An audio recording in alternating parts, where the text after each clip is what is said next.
ہیں، ایک سوال پیدا ہوتا ہے، موٹے موٹے آنسو مزگا پر سجے ہیں، داڑھی شریف کو تر کر رہے ہیں، داڑھی کے بالوں کو تر کر رہے ہیں۔ سیدہ فرماتی ہیں میں نے پوچھا بابا جان رونے کی وجہ کیوں ہے؟ بابا جان آپ کیوں رو رہے ہیں؟ آپ کی آنکھوں میں آنسو کیوں ہے؟ اب ذرا توجہ سے سننا،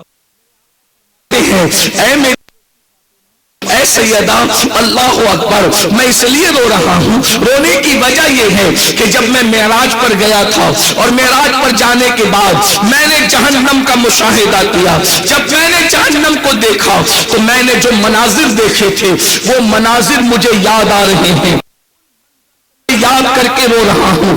ہائے میری امت کی تکلیف، ہائے میری امت پر عذاب۔ اللہ اکبر، ذرا غور تو کریں، جہنم کے مناظر کو یاد کر کے مصطفیٰ جان رحمت تنہائی میں رو رہے ہیں، لیکن اللہ اکبر جو لوگ جہنم میں جانے والے ہیں، جن کے جنت میں جانے کا کوئی ٹھکانہ نہیں ہے، جو جہنم کے راستے کو چوز کر چکے ہیں، جو جہنم کے راستے کو اختیار کر چکے ہیں، ان کو کبھی رونا نہیں آتا، ان کی آنکھوں میں کبھی آنسو نہیں آتے۔ اللہ کے بندو اب ذرا دھیان سے سنو، میں دو تین حدیث کو مکس کر کے اس کے مفہوم کو پڑھنا چاہتا ہوں۔ اللہ کے رسول علیہ الصلوۃ والتسلیم ارشاد فرماتے ہیں جہنم کا جب میں نے مشاہدہ کیا تو اللہ کے رسول علیہ السلام فرماتے ہیں سب سے زیادہ جہنم میں میں نے جن کو دیکھا، اللہ اکبر، وہ عورتیں تھیں۔ میں نے جہنم میں سب سے زیادہ عورتوں کو دیکھا، جہنم میں سب سے زیادہ عورتوں کو دیکھا۔ نمبر ایک، سب سے زیادہ جہنم میں عورتیں تھیں، اور اس کے بعد فرمایا پھر جہنم میں دوسرے نمبر پر جو زیادہ لوگ تھے وہ غریب لوگ تھے، مفلس لوگ تھے۔ غریب اور مفلس جہنم میں سب سے زیادہ تھے۔ اللہ اکبر، پھر ارشاد فرمایا مقرر لوگ جہنم میں سب سے زیادہ تھے، تقریر کرنے والے لوگ جہنم میں سب سے زیادہ تھے۔ اس طریقے سے اللہ کے رسول صلی اللہ تعالی علیہ وسلم نے بات بیان فرمائی۔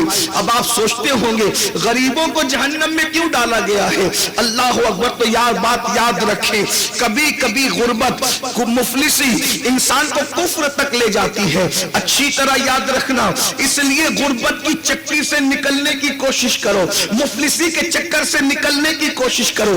جتنا وقت ہم گیمز میں صرف کرتے ہیں، جتنا وقت ہم موبائل میں لگاتے ہیں، جتنا وقت ہم فضول کاموں میں لگاتے ہیں، اتنا کام ہم تجارت میں لگائیں، مال کمانے میں لگائیں، تاکہ ہم مالدار بنیں۔ یاد رکھنا، یہ جو تمہیں سبق پڑھایا گیا ہے کہ معاذ اللہ رسول اللہ غریب تھے، صحابہ غریب تھے، یہ جھوٹ ہے، یہ مکر ہے، یہ فریب ہے۔ حضور کبھی غریب نہیں رہے ہیں، حضور کا خاندان کبھی غریب نہیں رہا ہے۔ آپ کو حیرت ہوگی، رسول اللہ کے والد اور والدہ کا جب نکاح ہوا تھا تو اللہ کے رسول کے دادا نے پورے مکے والوں کو ولیمے کی دعوت دی تھی، اور مینا کے میدان کے اندر وہ ولیمہ کیا گیا تھا، اور اس موقع پر 100 بکریاں اور 100 اونٹوں کو ذبح کر کے 3 دن تک مکے والوں کو کھلایا گیا تھا۔ آپ سے پوچھنا چاہتا ہوں، کیا غریب لوگ اس طریقے کی دعوت کر سکتے ہیں؟ کیا غریب لوگ اس طریقے کا کھانا کر سکتے ہیں؟ ہاں، حالات کبھی آتے جاتے رہے ہیں، حالات بدلتے رہے ہیں۔ اور ایک بات مجھے بتاؤ، اللہ اکبر، پیٹ میں پتھر باندھا ہے امت کی تعلیم کے لیے، 3 مہینہ گھر میں چولہا نہیں جلا ہے امت کی تعلیم کے لیے، لیکن یہ خاندان بڑا مالدار خاندان تھا۔ حالات آتے جاتے رہتے، مجھے اس کا انکار نہیں، حضور غوث پاک مالدار تھے۔ اسی طریقے سے حضور غریب نواز رضی اللہ تبارک و تعالیٰ کے دروازے پر تو بڑے بڑے بادشاہ سوالی بن کر کے آئے، ان کے ظاہری حیات میں بھی اور آج بھی دنیا ان کے دروازے پر کاسہ گدائی لے کر کے کھڑی ہے، اور جن کو ملتا ہے وہ بلا مبال کا پکار کر کہتے ہیں خواجہ ہند و دربار ہے آلہ تیرا، کبھی محروم نہیں مانگنے والا تیرا۔ اور ہمارے مخدوم، ہمارے مرشد حضور مخدوم اشرف سمنانی تو خاندانی بادشاہ تھے۔ اللہ اکبر، پورا خاندان بادشاہ ہے، بلکہ آپ فرمایا کرتے تھے محمود غزنوی کا خاندان ہمارے خاندان کا غلام ہے۔ اس طریقے سے مخدوم صاحب فرمایا کرتے تھے لوگ دین ٹھکرا دیتے ہیں تخت و تاج کے لیے، ہمارا مخدوم وہ ہے، اور جس کا عرس ہے اس کے دادا وہ ہے۔ اللہ اکبر، جنہوں نے اللہ اللہ کی محبت میں تخت و تاج کو ٹھکرا کر کے اللہ کے راستے کو اختیار فرمایا ہے. اس لیے یاد رکھنا غربت کبھی کبھی انسان کو کفر تک لے جاتی ہے, مفلسی انسان کو کفر تک لے جاتی ہے. اس لیے آقا علیہ السلام نے فرمایا کہ میں نے غریبوں کو, مفلسوں کو جہنم کے اندر زیادہ دیکھا. اور ایک بات یہ بھی بتا دوں آگے بڑھنے سے پہلے, مقرر لوگ کو کیوں دیکھا؟ اس لیے کہ میں کسی کو ٹارگٹ نہیں کر رہا ہوں, میرے ذہن میں کوئی ہے بھی نہیں, اور ٹارگٹ کر کے تقریر کرنا یہ غیبت ہے. غیبت کرنا مرے ہوئے بھائی کا گوشت کھانے کے برابر ہے. میرے ذہن میں کوئی نہیں, جنرل بات کر رہا ہوں. اللہ اکبر. اکثر مقرر لوگ جو کہتے وہ کرتے نہیں. قرآن کہتا ہے لما تقولون ما لا تفعلون, وہ کیوں کہتے ہو جو خود نہیں کرتے. بڑی معذرت کے ساتھ راتوں کو تقریر نمازوں پر ہوگی, فجر میں خود غائب ہوں گے. یاد رکھنا, اچھی طرح یاد رکھنا. اللہ اکبر. اسی طرح سے اللہ کے رسول علیہ السلام فرماتے ہیں وہ مقرر جو فتنہ پرور ہوتے ہیں ان کے ہونٹوں کو جہنم میں آگ کی کینچی سے میں نے کٹتے ہوئے دیکھا ہے. اللہ اکبر. اس لیے فتنے کی بات نہ کرو اور فتنہ ہونے مت دو. پوری امت اس بات پر متفق تھی کہ اللہ کے رسول زندہ ہیں, تو زندہ ہے واللہ, تو زندہ ہے واللہ. مگر فتنہ پرور مقرر آتے ہیں اور آنے کے بعد یہ شک ڈالتے ہیں کہ نبی معاذ اللہ مر کر مٹی میں مل گئے. ایسے فتنہ پرور مقرروں کی ہونٹ کاٹے جائیں گے. پوری امت کا اتفاق تھا رسول زندہ ہیں, جانوں سے زیادہ قریب ہیں, حاضر بھی ہیں, ناظر بھی ہیں. یا رسول اللہ کی صدائیں پوری امت لگاتی تھی. بعض مقرروں نے بستیوں میں آ کر کہنا شروع کیا کہ معاذ اللہ وہ حاضر و ناظر کیسے ہو سکتے ہیں. اسی طریقے سے فتنہ ڈالتے رہے. اللہ اکبر. یاد رکھو فتنہ پرور لوگوں سے ہوشیار رہو, اپنے ایمان کی حفاظت کرو. سونا جنگل, رات اندھیری, چھائی بدلی کالی ہے, سونے بالوں جاگتے رہیے, چوروں کی رکھوالی ہے. میں اپنے عنوان کی طرف آتا ہوں. اللہ کے رسول علیہ السلام فرماتے ہیں میں نے جہنم میں سب سے زیادہ عورتوں کو دیکھا. آئیے آج کی گفتگو کا عنوان ہے جہنم کا مشاہدہ. تھوڑی دیر ہم جہنم کا مشاہدہ حضور کے الفاظ کی روشنی میں کرتے ہیں. کاش دل کے کانوں سے کوئی سن لے, کاش کسی کے دل میں بات اتر جائے, ہم اپنے آپ کو جہنم سے بچا سکتے ہیں. اس لیے کہ قرآن کہتا ہے قوا انفسکم واہلکم نارا, اے ایمان والو اپنے آپ کو بھی جہنم سے بچاؤ, اپنی اولاد کو بھی جہنم سے بچاؤ. آئیے آقا فرماتے ہیں جب میں نے جہنم کا مشاہدہ کیا, مائیں اور بہنیں اگر یہاں موجود ہیں ان کی خصوصی توجہ, اس لیے کہ اللہ کے رسول نے جو جہنم کا مشاہدہ پیش کیا ہے وہ آپ کے سامنے بطور مفہوم رکھا جا رہا ہے. آقا فرماتے ہیں جب ہم نے جہنم کا مشاہدہ کیا تو ہم نے کیا دیکھا, کچھ عورتیں ہیں جو ننگی ہیں اور جہنم میں اوندھی لٹکائی گئی ہے. اللہ اکبر. ذرا تصور تو کریں اگر کمرے میں کسی کو یوں ہی اوندا لٹکا دیا جائے, نیچے سر ہو اوپر پیر ہو اور کھوٹی سے کسی کو لٹکا دیا جائے تو اس کی کیا حیثیت ہوگی, اس کی کیا کیفیت ہوگی. اللہ اکبر. لیکن اللہ اے سی کا کمرہ نہیں ہے, دنیا کا کمرہ نہیں ہے, بلکہ اللہ اکبر اللہ کے سچے رسول صادق و مصدوق غیب کا نبی صلی اللہ علیہ وسلم فرما رہے ہیں جہنم کے دہکتے ہوئے شعلوں میں عورتوں کو الٹا لٹکایا گیا ہے اور ان کے بالوں سے ان کو باندھ دیا گیا ہے. کیا عورتیں سوچتی نہیں ہیں لوگ اپنے آپ پر رحم کیوں نہیں کرتے, لوگ اپنے آپ پر رحم کیوں نہیں کرتے. یاد رکھنا یہ کسی مولوی صاحب کی گفتگو نہیں ہے کہ اس میں آپ دائیں بائیں ہو سکتے ہیں, یہ کسی مفتی صاحب کا قول نہیں ہے کہ آپ اس میں تعبیر کر سکیں, یہ کسی سیاسی لیڈر کی گفتگو نہیں ہے اس میں شک کر سکے, یہ کسی جلسے کے نقیب کی گفتگو نہیں ہے اس کو مبالغہ آرائی پہ محمول کر سکے. یہ اس رسول کا فرمان ہے جس کے بارے میں قرآن کہتا ہے وما ينطق عن الهوى ان هو الا وحی یوحى. یہ وہ رسول ہیں جو اپنی مرضی سے کچھ نہیں کہتے, اپنی طبیعت سے کچھ نہیں کہتے, اپنی خواہش سے کچھ نہیں کہتے. زبان ان کی ہوتی ہے, کلام خدا بند قدوس کا ہوتا ہے. ذرا بہنوں کی توجہ, لرز جاؤ, تمہارے اور میرے سچے رسول فرما رہے ہیں عورتوں کو جہنم میں اوندھے منہ لٹکایا گیا ہے, ان کے بالوں سے ان کو باندھ دیا گیا ہے. میں نے جب ان کی چیخ اور چلانے کی آواز سنی, آقا فرماتے میں نے جبریل سے پوچھا اے جبریل یہ کون عورتیں ہیں, اس عذاب میں کیوں گرفتار ہے؟ تو جبریل امین عرض کرتے ہیں